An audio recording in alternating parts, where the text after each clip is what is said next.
Near, far, wherever you are, if you are looking for some laughs, you're going to want to check out Titanique. It's a musical parody based on the 90s blockbuster Titanic.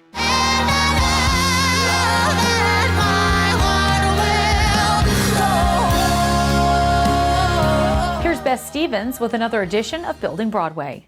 You guys, it's so great to sit down with you at the very sunny Sunlight Studios. We were saying it should be called Sunless Studios. But this place has some significance because it's where you rehearsed for the off-Broadway at the Darrell Roth Theater, that version of this show. Crazy. So let's time travel together. What did it feel like walking into a room like this all those years ago when you were rehearsing? Because that was like the midpoint of this journey.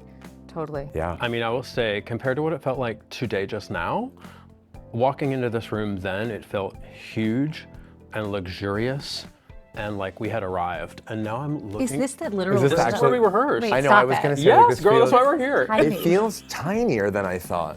I know, it feels like Honey, I Shrunk the Kids. You know what I mean? There's so many memories flooding back of like moments that we built in this room, things that were inspired in this space, and I kind of am like feeling this rush come over me. I'm just sitting here. Okay, so we're going to time travel from the Steerage of the Gristedes basement to the Jewel of the St. James Theater, where you are on the Broadway. So tell me what that feels like. Oh my God. Oh my God, it's an absolute dream come true. Yeah. We cry all the time, and like, I don't really show emotion all the time. That's not true. That's He's not- actually way more emotional than he pretends. Oh yeah, maybe I am. He's but a softie. yeah, we come out, you know, when I say I'm the king of the world, I instantly, I'm like, oh my God, I can't believe this is happening again. It's just, I don't know, it's a dream. I feel like I don't want to wake up. I honestly, I echo the same. He cries in the beginning. I usually cry. Yeah, she cries at the end when she's like, I finished, I've yeah, we done finished it. the show, I did it, because it's like, it's an incredibly... I can see her finishing, my heart will go on, and she's just like, yeah. And I was like, you better go off, Marla. I was like, also your arms look amazing. Thank you. You know, to come from the basement of a Gristedes, and then, you know, we transferred about 6 months into the Darrell Roth. We had like the opposite trajectory of most shows, where usually you go to Broadway and then you go all over the world. Right. We went all over the world first. So for the longest time, I won't speak for these two divas, but I thought like maybe this is just our path. Maybe we will be like the little show that could, and we'll go all over the world, and that's going to be the journey for us. And so the fact that we are now here 10 years later on Broadway, when like I had sort of given up on the dream, it feels like my actual dream has come true.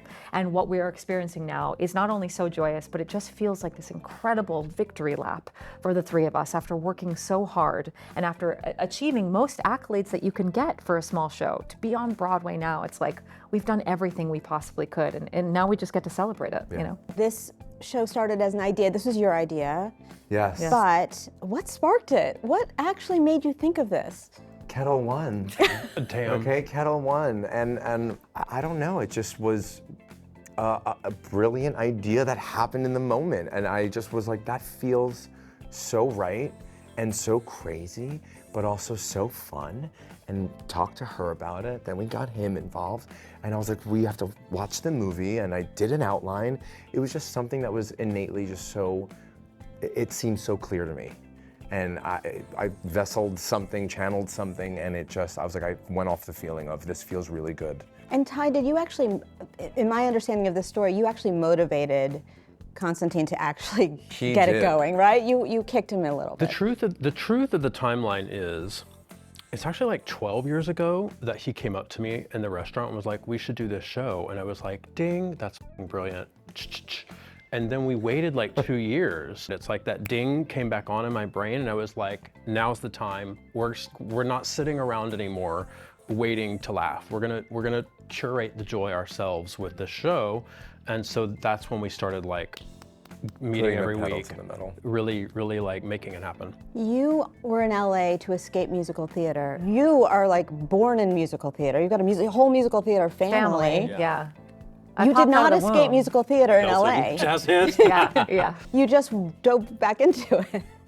Well, okay, for me, we had all done about a decade here in New York. And yes, I was like born and bred, like Evita in the womb, which is probably why I have that kind of voice. She's like School of Mermaid. Yeah, School of Mermaid. Like you can hear her 8 miles away. Yeah, but I had this other dream, and which I discovered while I was performing musical theater, which is like, gosh, wouldn't it be so lovely to have authority over the things that I'm performing in? And I desperately wanted to be a TV writer.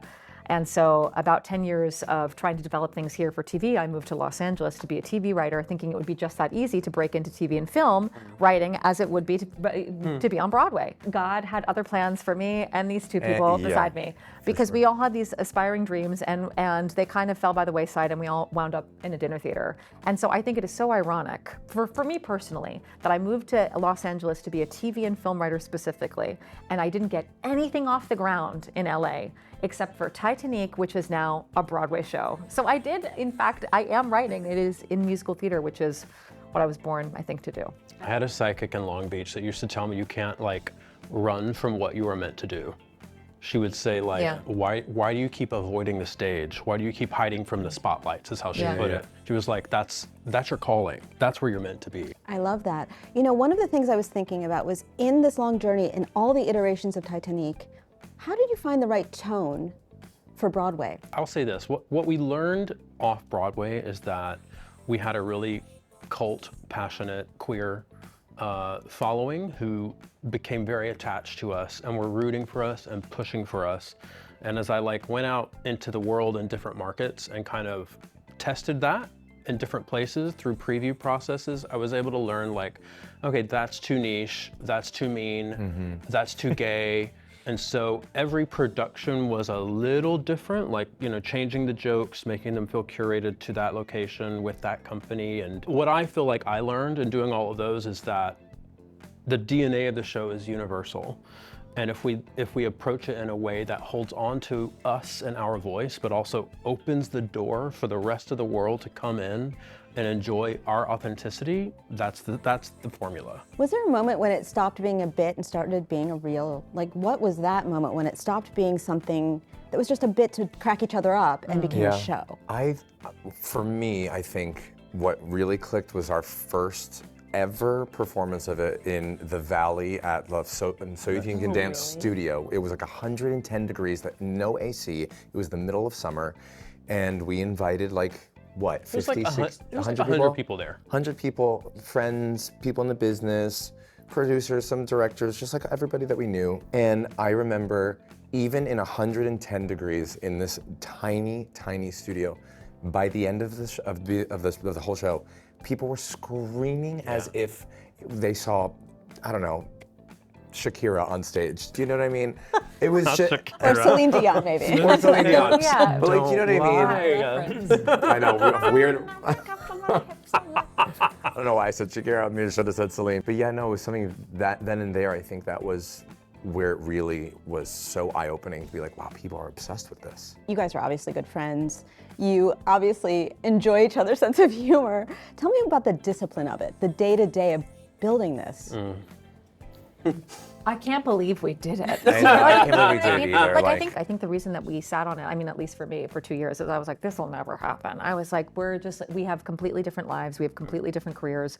He was in reality TV casting. He got me a job video editing and reality TV casting. He was working for a Real Housewife. Yeah, he was working for Lisa Vanderpump at Sir. I was like, well, our schedules are busy and this is crazy. God, just thinking back to like us being in those locations, doing those things. Yeah, we did not belong there. No. Like, it's just so funny that we were there. I mean, granted, it happened for a reason, so we could write this musical and actually come back to New York and feel humbled by that experience and doing what you love again. But the discipline since, I mean, it has been a passion project. I mean, we have spent hours and hours and hours on it together. I mean, years. He's set multiple companies from this. So it's like, it has been all consuming for the past 10 years. And, you know, in the beginning, it was just the three of us. So he's putting he's putting everything on his credit card. He's building the props. I'm getting the costumes from Hollywood Boulevard and my wig, or Rent the Runway in Hollywood Boulevard, I got my wig. But I think if we did not have the kind of drive and passion to just do it ourselves, we would never be sitting here with you today. We would never, ever be on Broadway. And I think that's a testament to, first of all, our friendship and the fact that we have trusted each other for the past 10 years, but also just like our incredible drive and belief that this is something special. There was something behind it. I would never have been able to speak it or acknowledge it in the event, but there was something in my spirit that always just kept me focused on it. And I'm not necessarily the most focused person on the planet, but I said no to everything else except the TV day job that paid for the show. And all of my spare time was focused on this because something in my mind just knew that this is the one project that I needed to put my energy on. To me, it didn't feel like discipline. It felt like it felt like the thing that actually brought me joy. I guess if we were like nailing it in TV in LA at the time, we wouldn't have done this, right? No. But I would have ditched you guys. Yeah, so she would have walked over my dead body. Yeah. That's so nice to But hear. it just feels, it just truly felt good. It's like that's something in the thing in your gut when it feels so good and so right. You're like, I can't wait to work on that. The Tony Award for juiciest in a Broadway show goes to Jack Dawson. Speaking of the part that you can't wait to get back to, I want to talk about the fresh part of the show every night, the improv. The improv. It's How now do the you death do of me. How do you do this? How do you keep up the energy? And is it just trying to crack yourself up? Like what? Tell me about that magic. Well, the whole thing was born and bred from the fact that we were all bad writers. And Connie and Tye were like, Marla, we don't know what we need to do for this transition scene to get from like upper class down to the steerage lower class. So like just improv something. And I was like, okay. So it started as this very, very small thing. And now it is kind of like snowballed into the thing that brings people back because there's a section of our show that will never be the same for, 8 times a week, it's something different. For me, it's now like stand-up comedy. It's like sometimes I go out and I kill it and sometimes it is crickets and I bomb. But you know what, like that's live theater. And honestly, for as crazy and psychotic as I am, it's the only part of the show that I'm able to brush off to be like, well, that was kind of bad, but moving on. It's never bad. It's never. I've never seen bad. it be bad. But sometimes it's never great. Like sometimes it's mid. But what I love, honestly, like it's just a way for my sick brain to like come up with a new scene. And honestly, I get to troll him. She drags I me. put him in costumes. I make Yes. him dance. I don't know what I'm gonna do with this Tony. I always think about Audra McDonald and her 6 Tonys. If I had 6 Tonys, I would put little wigs on them and push them around in a dog stroller in Central Park. Anyway, I'm so glad this juicy caboose has touched the lives of so many. Are you thinking about that in the shower? Or are you just?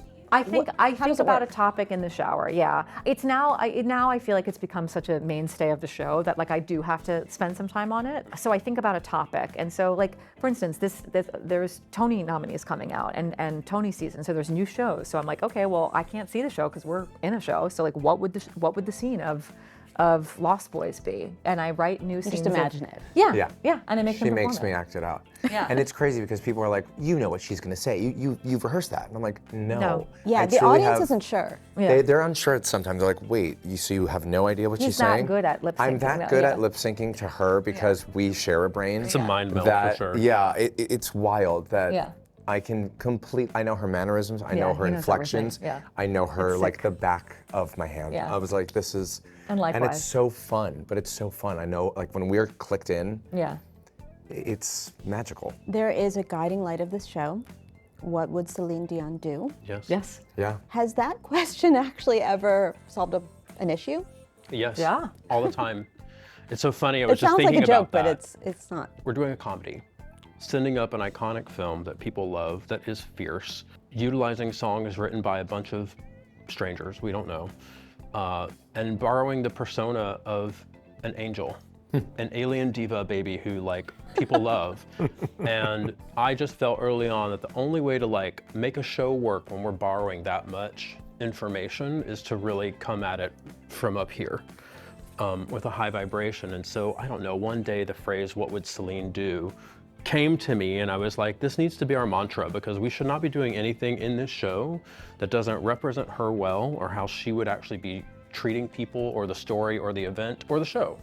And I literally had it, I drew it with Sharpie and put it up on that wall that we're looking at right now with a bunch In of the this collage space. in In this this space room right there. with pictures of Celine all around it at her finest. And it really is our mantra. It's a love letter to her. And it's a love letter to the movie as well. I mean, even though it's a parody of it, and we do, go hard. It's because we love both of them so much that everybody needs to know that this is truly just a love letter, both of them.